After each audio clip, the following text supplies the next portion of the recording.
Hey guys.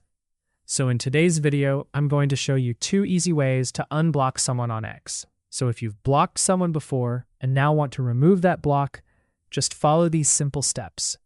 So the first method is, if you remember the username of the person, just open the X app and use the search bar to find their profile. Once you open their profile, you'll see a blocked button at the top right. Tap on it and then select unblock, and that person will be unblocked instantly. Now, the second method is, if you don't remember the username, go to your home screen and tap on your profile icon at the top left. From the menu, tap on Settings and Privacy, then go to Privacy and Safety.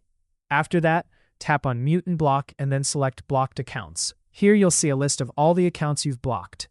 To unblock someone, just tap on the blocked button next to their name and they'll be unblocked right away.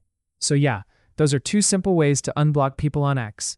If you found this video helpful, make sure to like and subscribe for more helpful tutorials.